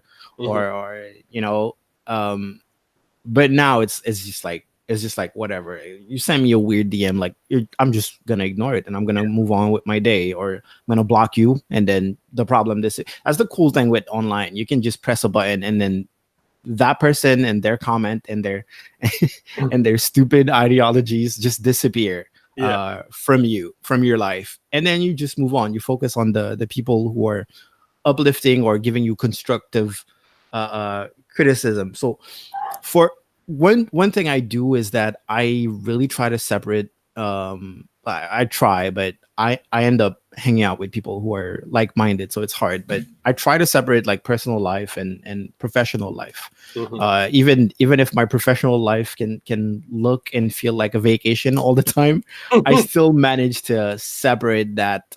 Like my personal Facebook, I don't share my videos there. I don't share my Twitch channel there. I don't even share like my Instagram. Nothing is shared on my personal Facebook, and that's where I have all my friends, all my past friends and stuff like that, my family. So no one, I mean, some people know what I'm doing, but like most people don't know what I do for a living, and I separate that completely. So they don't even get to have this type of feeling about my work. Some of them, when they catch up with me and I'm like, oh, I do this, I do that, I'm starting to get recognized and stuff like that, they get really interested in stuff like that. But I really keep a distance. I really, really keep it. I don't get them involved. If they want to get involved, I say no. You got to learn how to say no at support. You got to learn how to say no, because when you were starting off and you were making mistakes and you were failing and you were like getting back up and trying again, no one was there, So it's not like when you reach that thing that where you have to share all of a sudden. What did they share with you? Something that I mostly get is like collabs, but once again, that's easy because it's mostly coming from random people that I don't know. So I get asked to collab with people, but it's like, clearly, hey, you have a bunch of subscribers, please collab with me so I can get more subscribers, And I'm like, look at my channel. Who did I collab with to get my subscribers? You know, no one. Like, why do you need, like, are you saying I'm better than you? Because I'm surely not saying that. You know, it's that weird thing. It's like, one, you have to tell them, you have to explain to them that YouTubers, content creators, anyone who's like famous or whatever, they're not some, like, I recently made a post about that. They're not some mythical creature that came from another planet that has superpowers. They're just some dude. Like, the only difference between you and them is that they're doing something and you're not, you know? So you can't ask them to help you and to, like, my whole YouTube career, I never, I don't want to lie, but I believe that I've never messaged someone who was doing something similar than I was doing to ask them for advice, ever. I've never, like, I've told people, hey, you're a huge inspiration. I love what you're doing, you know, but it stops there.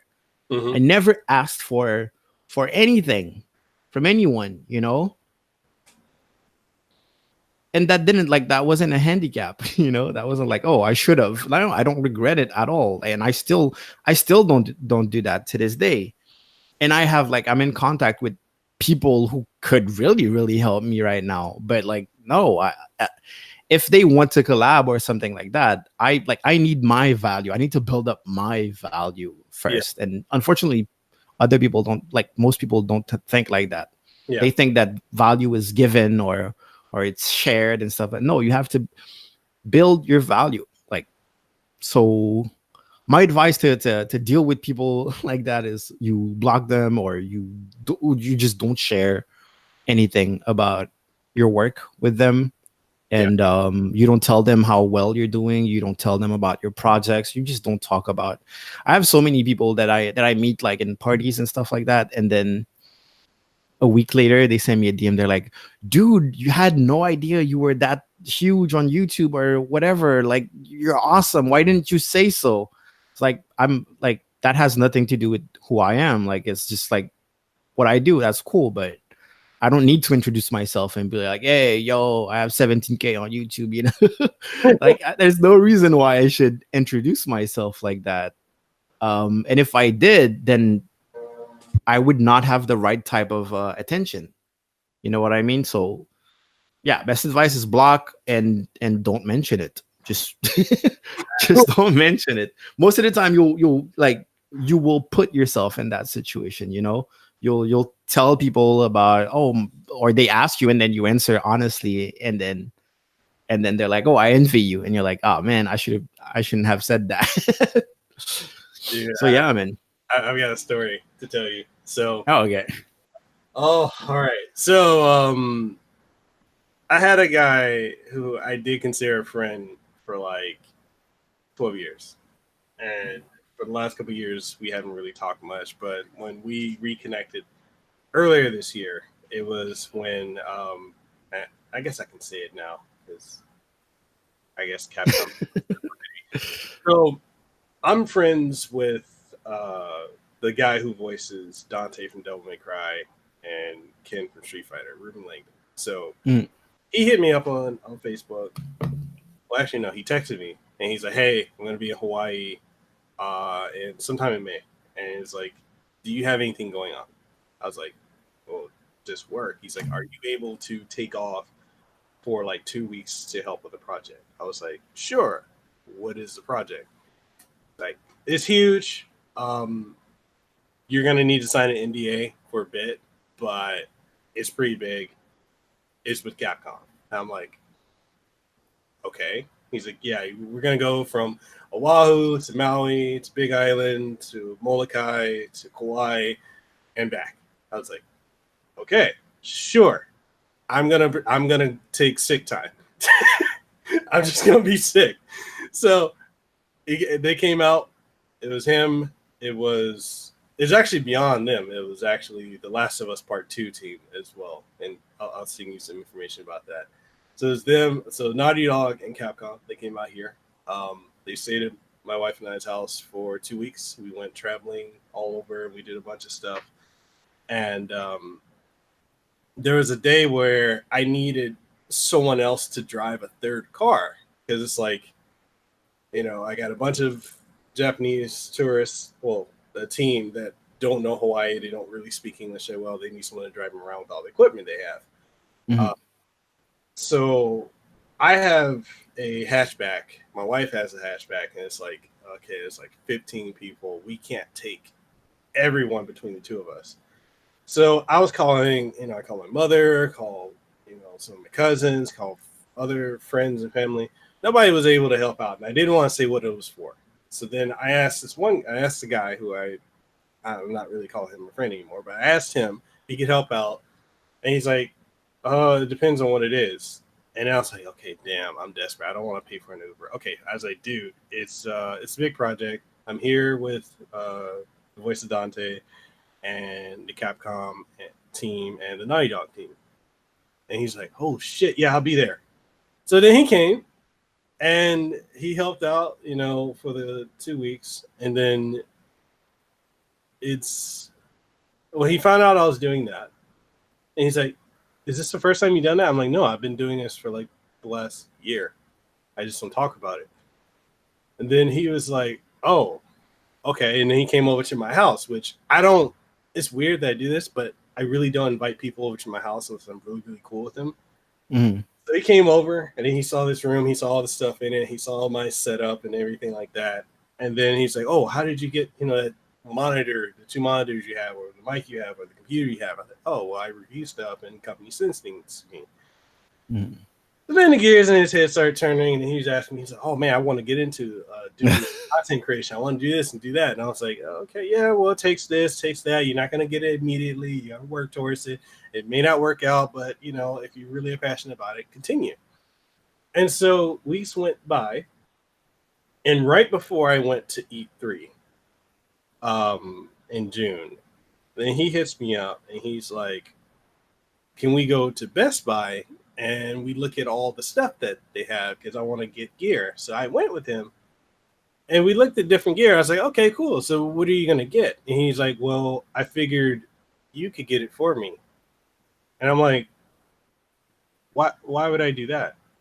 He's like, well, you get stuff for free all the time. So I figured you could reach out to a company or either you could just buy it from me right now. And I'm like, What the hell? I'm like, wait, why would I do that for you? And he's like, well, you remember like 10, 11 years ago, you owed me like $10. I was like, yeah, you spotted me for food. He's like, yeah, well, it's been about 10, 11 years, and no, it's $12. So it's been about 10, 11 years, and I'm not shitting you. I'm dead serious. If my wife was here, she would tell you, because she was there for this conversation. He's like, including interest and late fees and all that, it'll be about $2,500.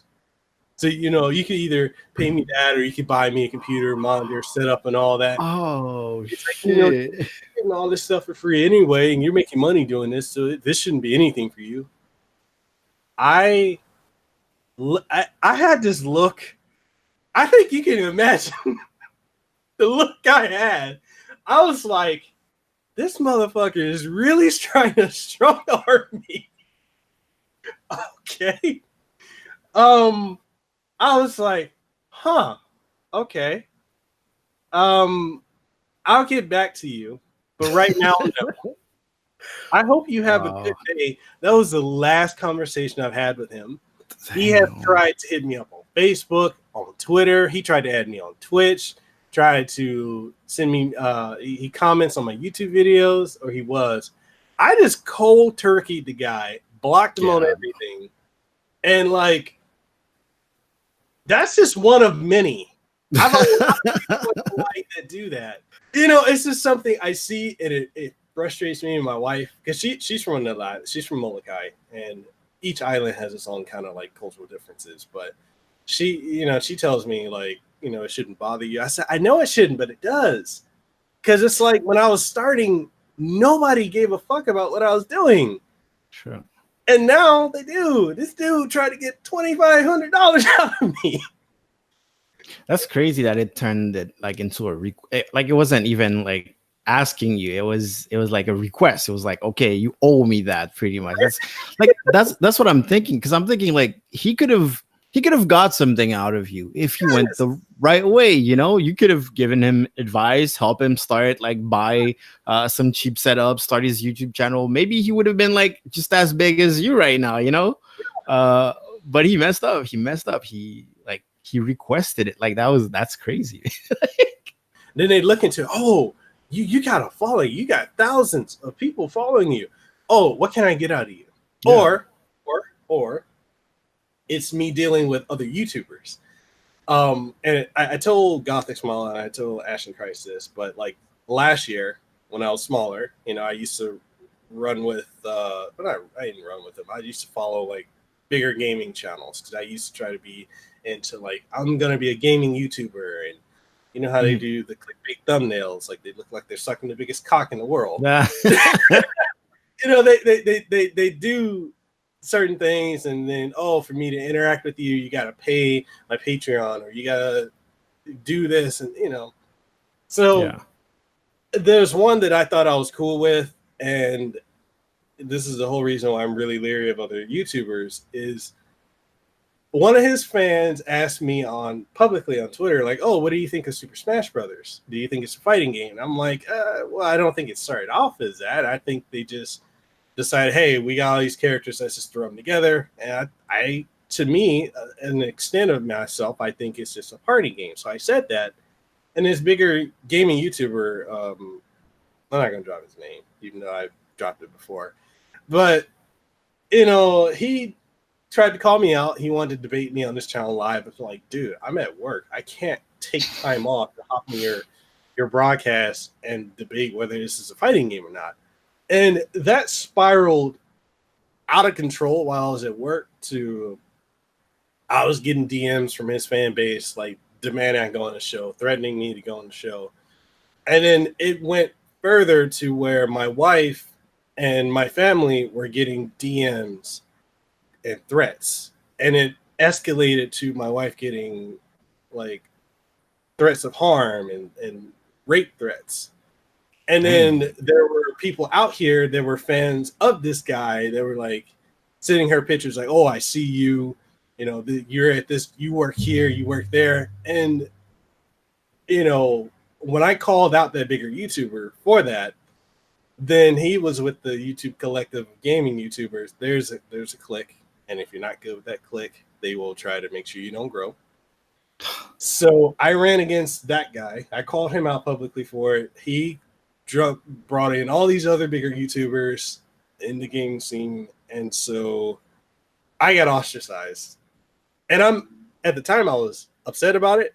I'm actually happy about it now because it's pushed me into a different direction and made me focus on the podcast and going a different route. But like, dealing with that, like death threats, rape threats, all that, towards my wife, towards my female cousins and stuff like that, and my sisters, and I just saw how a lot of YouTubers can be fake, how far some shit can go, and it's surprising. And so that's why, like, I've gotten this point now, like, I don't publicly promote that I'm married. I don't, like, on my social media, you just typically see me. You don't see my wife, and I told her, like, for your safety, you should probably do the same thing. Maybe we'll collaborate on some stuff, but we keep it completely separate. But, and the whole reason I'm sharing this is because I'm going through, piggybacking off of what you were saying about keeping certain things, like, completely separate. Yeah. Because I went through that, and I'm like, Jesus.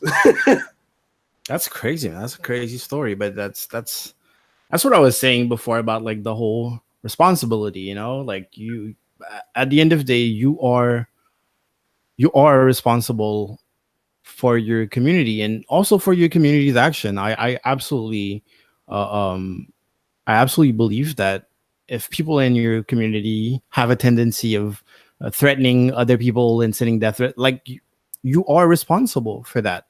You need to you need to take a step back and take a stance against it. And I used to say that I'm not against people like not taking a side or not taking a stance against certain causes, but like if your community is actively the perpetrators of something, like and then you say in public that you don't condone that, you need to tell them. Ninja said, I keep mentioning Ninja because he's big, but because everyone can recognize him in the gaming community, but he took a stance against bullying, right? Mhm. Like he had this whole speech about, hey guys, don't bully people. That's great. That's commendable. That's awesome. That, especially like knowing who his target audience is, right? But then and I have nothing against Ninja. There was the whole thing where he stopped playing with women because he wanted to avoid the drama. Hmm. Once, I don't think he made a wrong decision. I don't think he did anything inherently like wrong or malicious. It is a stupid decision, but he did it to protect his relationship with his wife, which is commendable. I feel like his position was a lose-lose situation. Yeah. So it was either his wife goes on the internet and gets DM and sees videos and articles about how her husband is cheating, or he places himself in a position where it's gonna happen less. But Yeah. my problem is that after the backlash, he did not take a stance. After the whole backlash, like, Ninja is sexist, which I don't believe for a second. Mhm. I felt like that was the opportunity to actually take a stance, to be like, am I putting myself in a position where I'm giving a message that I don't want to give? Because inevitably that also transcended the idea that, men and women can't be friends. It's like, the only way there's not going to be rumors of me cheating is if I'm like not hanging out with women. You know what I mean? Which is already like, he probably never thought of that, never asked himself, like, he's a dude, like, that's fine, but like most of like the biggest problem with sexism is you will find out that most dudes just don't hang out with chicks. Like, Yeah. that's sexism for you. We solved sexism on this podcast today. But like, for real, and most guys don't know how like a woman feels or what a woman goes through, and that was the perfect moment for Ninja to take a stance, just like he did for bullying, to take a stance against sexism, but he didn't. Yeah. And I feel like that's why the backlash was so big, because he put himself in this weird situation where he was portrayed as he was not being portrayed as sexist, but he was giving accidentally the wrong message. The whole, you can't be friends with a woman, it has to be sex. That's horrible. So if you don't take a stance against the thing that you believe, well, you're just letting it slide. You can't let it slide. If you grow an enormous community, millions of people follow you, obviously you're gonna have a couple psychopaths in there. You're gonna have a couple crazy people. So your responsibility is even bigger. You really need to watch out what you say. You need to watch out what you joke about. Couple of haha racist jokes can go a long way. When you have 90 million subscribers on YouTube, a couple of sexist jokes, most of your community understand your sarcasm. Most of your community understand that it's just for the laugh of it. It's just comedy. But when you have 90 million, there's a good percentage that will be like, ha ha ha, you're so right, and that can create very, very, very bad repercussions on society as like in general. So just like before, I'm not preaching 100% positivity, but I do believe that you have a responsibility. So you have to curate, and you're gonna have to take a stance against stuff at some point. And that's really, really important for your responsibility, because like it can ruin you, it can ruin your career, it can ruin your whole life and all the people around you, and it can be, you can have accidentally, you can have a very, very negative impact on society, but all you wanted is to make money playing games. It can snowball crazy like that. But hey, True. Last question is, what advice would you give to the fans and the audience here that would love to get into, content creation, streaming, YouTube? What advice would you give them? It's so general, I know. I have an answer for that. I'm just thinking, how do I put this without going all philosophical about it? It's basically my biggest advice is gonna be Shia LaBeouf's advice. Just do it. It's at some point you just get up and do it. If you're wondering, should I do it? You're not doing it when you're wondering if you should do it. When you're asking yourself if you're good enough to do it, you're not doing it. When you're idolizing people who are doing it, sending them message, asking them for stuff, you're also not doing it, because you're putting yourself in a place where you feel like they're better than you. They're not better than you. They just have been doing this thing that you haven't been doing they've been doing it for a long time, so they figured it out for themselves. You need to start the journey that they had, because you're in the position that they were before. So maybe they can give you advice on what they wish they knew before. I wish I knew that streaming on Twitch, making clips compilation of those streams and then uploading to YouTube is not considered content. I wish I knew that. But I don't regret doing that, because that led me into my content today. So if someone asks me for advice, I'll tell them, yeah, don't do that. That doesn't work, but you got to start. The big advice is stop society again. Society is like a machine that puts out, that makes people who think they are, the word average. I hate the word average, because what's an average person? Society makes you think that only the best of the best are gonna thrive and stuff. The truth is, we all have the same we're all human, and we all have a brain, right? Me doing what I do I'm not better than anyone else. I'm legit, there's nothing in me that makes me better. The only difference is that back then I did it, I did it. I failed again, and then I got some success and here and there. I put all that success together, and I'm still failing to this day. It's not all roses. It's not just, hey, you started this thing and now you're at a good position. That good position, you're still failing because you're trying to go, and you have to sustain it. You have to sustain your position. So start doing stuff. Stop asking yourself questions. Stop coming up with shitty excuses, because that's another thing that people do. Imagine if you wanted to be a live streamer, a content creator, and you want to stream on Twitch, and you want to have a thriving YouTube channel that kind of talks about content creation and gaming, but you don't have a great computer. You have a decent computer with an i5 and a crappy GPU, right? So you're lagging. Video editing is super hard because it takes hours, right? And then on top of that, as if you were the most unlucky person, you have 0.7 megabits upload speed. That means that if you want to upload a 10-minute video to YouTube, it'll take you 4 to 5 hours. Yeah. That is if you disconnect your phone from the Wi-Fi. Also, while this video is uploading, you can't play games because your ping will be 3,000. You can't watch streams. You can barely watch Netflix while your video is uploading. So for 4 to 5 hours, if you were to upload a video every single day, your internet is just blocked. And then when you're streaming, you can't stream 1080p. Clearly not 60 FPS. You can't stream 720p. You can't even stream 720p 30 FPS. You have to stream at 480p.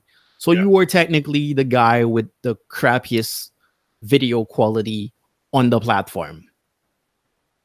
You would think, hey, maybe that's not for you. You're not in a position to do videos or to stream. Maybe look at something else and blah, blah, blah. Well, that was me 2 years ago. Fun fact, Still have the crappy internet. I just upgraded my computer. That's it. I still like right now, I'm on 0.7 upload speed. My videos take 4 to 5 hours to upload. I stream on Twitch at 480p on YouTube too. Wow. So yeah, the shitty excuses will bring you nowhere. I don't have this, I can't do that. You have to compromise, you know. Of course, when I started streaming Battlefield 3 and Grand Theft Auto 5, right? Of course, my goal when I created my Twitch channel was to stream those video games because I play them all the time. I had the dumb idea that I love video games, so I must be a good streamer, which is a stupid idea. But anyways, I started, and then I realized I could not play those games because I could not stream at a proper bitrate. The game was pretty much unwatchable. So what did I do? I just stopped playing those games. But I wanted to stream, so I kept streaming. I streamed other stuff. I streamed some art, some Photoshop work, and editing. I streamed with my phone. I started going like traveling and streaming that. I started doing things in my city. I live in Paris, so I was like, wow.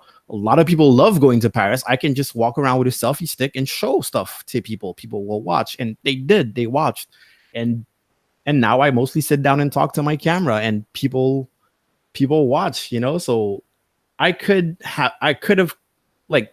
have an excuse to not do anything that I do, but I still do it. You know, so anyone that has this idea that they can't do something because of some shitty reason, like, you need to call yourself out on your own bullshit. You know, you really need to call yourself out when your brain is coming up. Like, that's my mentality.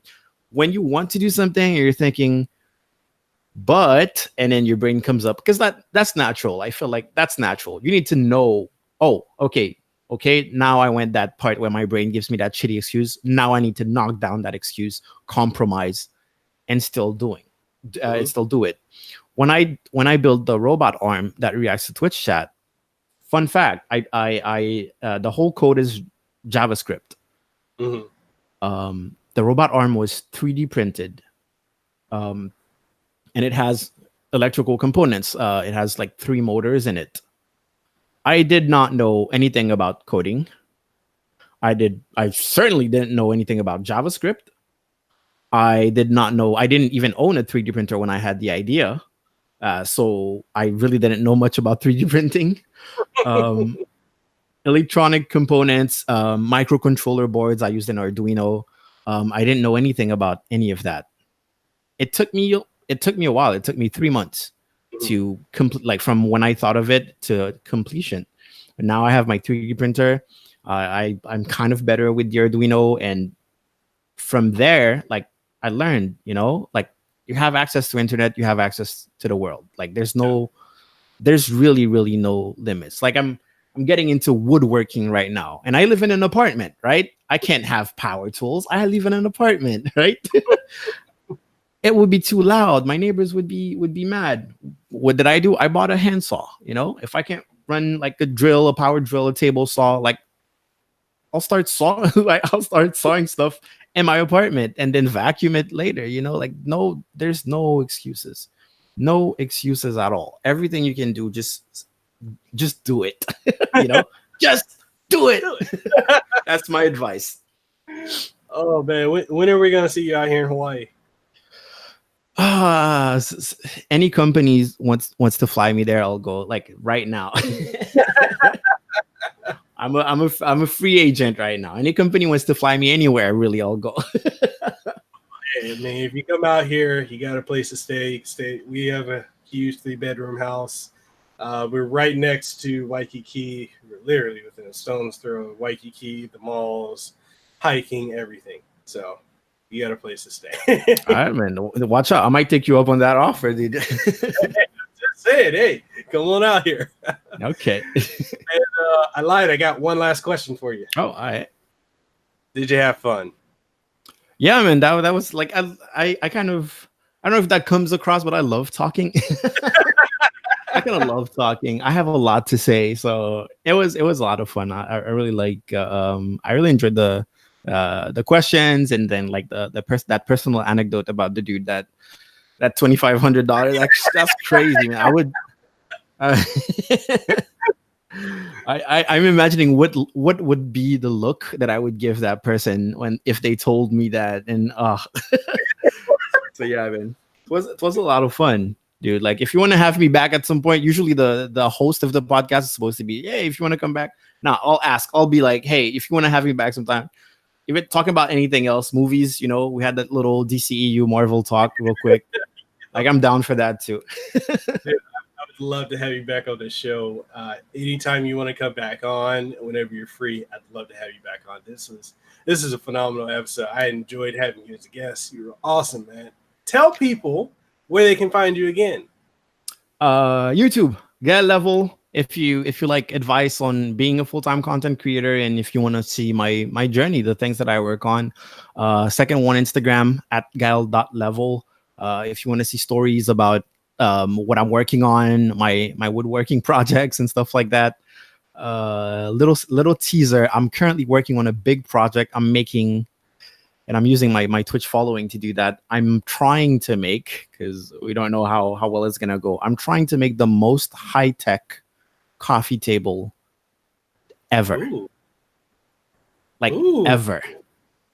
So in the next months, I'm going to be working on that. So you're going to see it on my Instagram, possibly on my Twitch too. I'm GAEL Level on Twitch. And that's pretty much it. Just Twitter at @level_photo. But all of that. If you find me one place, there's going to be linked to all the rest after that. So yeah. I didn't even ask you how you came up with the name. I think I meant to ask you that, and we just started talking, conversing. I was like, yeah, okay, so I guess that's two last questions. With the name. How I came up with the name GAEL Level. Yeah. That's a great question. Well, GAEL is my first name. Okay. And Level is like, how do I put this? It's my last name. Is it really? Yeah. Wow. It's my real name. It's actually my real name. Cool. But most people don't know that. All right. So it's kind of like okay, I was gonna say it's kind of like Ashley Christ. Like, it's actually in parts of her real name. Okay. All right. Yeah. I mean, it's just my full name. My name is my ID says GAEL Level on it. Oh, dope. All right, and people, you'll be able to catch this episode of the podcast on youtube.com/Mekel Kasanova, as well as on twitch.tv/Mekel Kasanova. It's also on podcasting outlets such as, and I need to get my outro better because I always screw up on this. All right, take a deep breath and let's go. It's available on Apple Podcasts, Google Podcasts, Google Play Music, Stitcher, TuneIn Radio, iHeartRadio, Spotify, Pandora, and also coming soon to SiriusXM Radio. And with that being said, is there anything you want to leave the audience with before we go? Not much. Believe in yourself, and the people you idolize on social media, you're just like them. You just need to start doing stuff. Exactly. And with that, people, we're wrapping up this episode. Make sure you go and subscribe to GAEL's YouTube channel. Follow him on Twitch, follow him on Twitter, Instagram. Links to all of his social media outlets will be down in the description below. That's Prime Directive, so go and do it right now. And with that being said, we are signing out. Hey, did you enjoy this episode of the Kasanova Podcast? Well, I'm sure you did. And since you did, and you're wondering where else you can find it on every podcasting outlet. Yes, that includes Apple Podcasts, Google Podcasts, Stitcher, TuneIn Radio, iHeartRadio, Spotify, Launchpad DM by Podcast One, and so much more. And the only thing I ask of you is if you truly enjoyed it, even if you didn't enjoy it, please leave a rating and tell us what you thought of it, what you like, what you didn't like, and everything in between. And also, if you're looking for video formats of this podcast and many more, you'll be able to find them on youtube.com/Mekel Kasanova, as well as on twitch.tv/Mekel Kasanova, and new episodes every single Monday morning, 8 a.m. Eastern Standard Time. So, with that being said, this is Mekel Kasanova, Hawaii's favorite YouTuber. I am signing out. You guys have a great one.